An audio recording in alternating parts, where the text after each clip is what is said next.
আর ওরা একটা লঙ্কার বড়াও দেয়, মানে এত ঝাল বেমানুম একদম ভাবে ফেসে গেছি।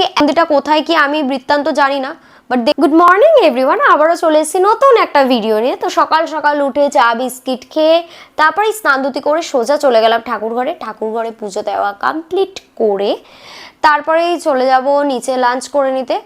কারণ কি আজকে আর আমি উপোস করিনি, তো তার জন্য ঘি ভাত খেয়ে নিচ্ছিলাম গোবিন্দভোগ চালে।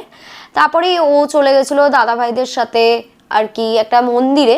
তো সেই মন্দিরটা কোথায় কি আমি বৃত্তান্ত জানি না, বাট দেখে ভালো লাগলো, আমি আপনাদের সাথেও শেয়ার করলাম, আপনারাও দর্শন করে নিন। বাকি এখানে সন্ধেবেলায় আমরা দুজন মিলে বেরিয়ে গেছিলাম। অ্যাকচুয়ালি আমাদের পিৎজা হাউসের কিছু জিনিসপত্র কেনাকাটার ছিল, তো ওই দিকে আর কিছু ওই দিকটায় জিনিসপত্র কেনাকাটার ছিল, খোসলা ইলেকট্রনিক্সের ওই দিকটায় যাওয়ার ছিল, তো ওই দিকেই গেছিলাম। বাট ওইদিকে গেলেও কি, ওইদিকে চাউমিন যেটা আমি খেয়েছিলাম গ্রেভি নুডলস, ওই দোকান তো বন্ধ। এবার আমরা চলে গেছিলাম মানে সেই লিলুয়ায় বড়া পাও খেতে।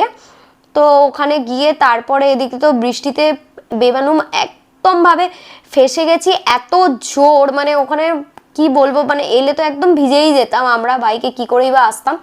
তো তারপরে এই যে বড়া পাও নিয়ে চলে এসেছিলাম, আমি বলেছিলাম ভালো করে বেশ করে ঝাল দিয়ে বানাতে, আর ওরা একটা লঙ্কার বড়াও দেয়, মানে এত ঝাল, মানে হেভি লাগে। তারপরে চা বিস্কিট খেয়ে নিলাম আমরা, কারণ সন্ধ্যের থেকে চা বিস্কিট খাওয়া হয়নি। আর এদিকে রাতে ওকে খিচুড়ি আর আমি উপমা দিয়ে ওই ছাতুর ঘোলটা খেয়ে নিয়েছিলাম। এইভাবেই আমার দিনটা শেষ হয়ে গেল। টাটা, গুড নাইট, দেখা হবে নেক্সট ভিডিও।